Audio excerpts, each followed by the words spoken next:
ये कहानी एक पिता के संघर्ष और उसके परिवार को बचाने की अटूट जिद की है। ये कहानी एक ऐसे आदमी की है जो अपनी फैमिली के साथ घूमने निकलता है, लेकिन बस $50 बचाने के चक्कर में उसने एक आदमी से ऐसी फिशिंग बोट किराए पर ले ली जिसमें बहुत सारी दिक्कतें थी। प्लान ये था कि वीकेंड पर पत्नी और बच्चे के साथ कैरेबियन समंदर की खूबसूरती एंजॉय करेगा, लेकिन उसे जरा भी अंदाजा नहीं था कि यह सस्ती डील उसकी पूरी फैमिली को मौत के बिल्कुल किनारे ला खड़ा करेगी। हेलो दोस्तों, आप सभी को हिंदी मूवी स्टोरी टेलर में स्वागत है। Hindi movie story teller presents extortion. चलिए शुरू करते हैं कहानी की शुरुआत में जैक अपने बेटे को बोट पर बैठाकर समंदर की लहरों के बीच मस्ती कर रहा होता है। ठंडी हवा चेहरे से टकरा रही होती है और हंसी की आवाजें चारों तरफ गूंज रही होती हैं। सब कुछ शांत, सुंदर और परफेक्ट लगता है, लेकिन ये सुकून ज्यादा देर टिकता नहीं।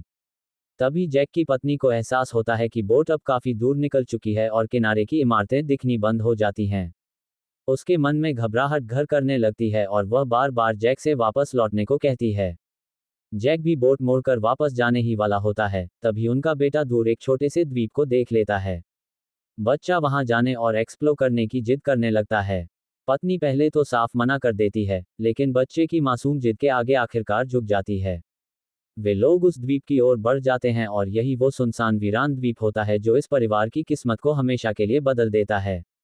द्वीप पर पहुंचने के बाद जैक अपने बेटे के साथ इधर उधर घूमने लगता है और छोटी छोटी चीजें देखने लगता है। उसकी पत्नी बीच पर लेटकर आराम से किताब पढ़ रही होती है और सब कुछ फिर से परफेक्ट लगने लगता है। लेकिन जैसे ही वह वापस लौटने की तैयारी करते हैं, तभी असली मुसीबत सामने आती है। बोट का इंजन किसी भी हाल में स्टार्ट नहीं होता और जैक की बार बार की कोशिशें नाकाम रहती हैं। जैक पेशे से डॉक्टर है और उसे मशीनें ठीक करना नहीं आता, लेकिन वह गौर करता है कि इंजन की बनावट उसके घास काटने वाली मशीन जैसी है। तभी उसे एहसास होता है कि सस्ता सामान लेने का नुकसान कितना भारी पड़ सकता है। धीरे धीरे रात होने लगती है और कैरेबियन का तापमान अचानक गिर जाता है। जैक के परिवार के पास ना खाना है ना पानी, और मोबाइल फोन भी नेटवर्क न होने के कारण बेकार हो चुके हैं। समय बीतने के साथ पत्नी की बेचैनी बढ़ती जाती है और वो जैक की लापरवाही को कोसने लगती है। जैक खुद को शांत दिखाने की कोशिश करता है और किसी चमत्कार की उम्मीद करता है कि शायद कोई नाव उन्हें देख ले। लेकिन हकीकत बहुत बेरहम होती है, क्योंकि इस विशाल समंदर में ये छोटा सा द्वीप धूल के कण जैसा है। अगली सुबह हालात और भी खराब हो जाते हैं, क्योंकि बोट अब भी ठीक नहीं हुई होती। उनका बेटा डिहाइड्रेशन का शिकार होने लगता है और सिर्फ 2 घंटों में उसकी हालत तेजी से बिगड़ती है। बच्चा आधी बेहोशी की हालत में चला जाता है और जैक जानता है कि बच्चों के लिए ये कितना जानलेवा हो सकता है। जैक समझ जाता है कि अब इंतजार करना मौत को बुलाने जैसा है, इसलिए वह एक बेहद जोखिम भरा फैसला लेता है। वह पेड़ों की पत्तियों से बोट पर छांव बनाता है और खुद पानी में तैरते हुए बोट को धक्का देकर आगे बढ़ाने की कोशिश करता है। लंबे समय तक मेहनत करने के बाद जैक का शरीर जवाब दे देता है और वह पत्नी बच्चे के साथ बोट में ही बेहोश हो जाता है। जब जैक की आंख खुलती है, तो वह देखता है कि बोट एक और सुनसान द्वीप के पास पहुंच चुकी है। तभी उसे दूर से एक मछली पकड़ने वाली नाव आती दिखाई देती है और वह पूरी ताकत से मदद के लिए चिल्लाता है। किस्मत से 2 मछुआरे उन्हें देख लेते हैं और उन्हें पानी देते हैं। जैक को लगता है कि उनकी जान बच गई, लेकिन उसे अंदाजा नहीं था कि असली डरावना सपना अब शुरू होने वाला है। मछुआरा शियाओ फेई शुरुआत में मान जाता है, लेकिन अचानक वह जैक से $1 मिलियन की मांग कर देता है। जैक के पास सिर्फ $400 होते हैं और वह गिड़गिड़ाता है, लेकिन मछुआरे का लालच इंसानियत से बड़ा हो जाता है।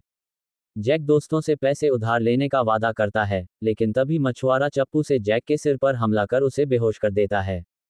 जब जैक को होश आता है, तो वह खुद को नाव पर बंधा हुआ पाता है और उसका परिवार गायब होता है। मछुआरा बताता है कि उसकी पत्नी और बेटा अभी भी उसी सुनसान द्वीप पर हैं जिसकी लोकेशन सिर्फ उसे पता है। वह धमकी देता है कि अगर जैक ने पुलिस को बताया तो वह अपने परिवार को कभी नहीं देख पाएगा। मजबूरी में जैक को शहर की तरफ जाना पड़ता है और वह फोन बूथ से दोस्तों को भीख मांगकर पैसे जुटाने के लिए फोन करता है। बैंक पहुंचने पर पता चलता है कि जैक के पास सिर्फ $1,90,000 हैं, जिसे वह मछुआरे के ऑफशोर अकाउंट में ट्रांसफर कर देता है।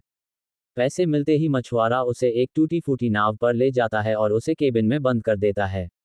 जैक समझ जाता है कि ये लोग कभी भी अपना वादा निभाने वाले नहीं हैं और यह सब एक धोखा है।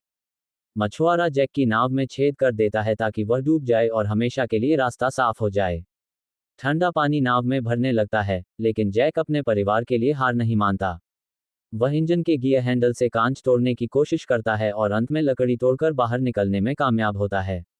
एक टूरिस्ट बोट उसे बचा लेती है और किनारे पहुंचते ही वह पुलिस को सारी कहानी सुनाता है।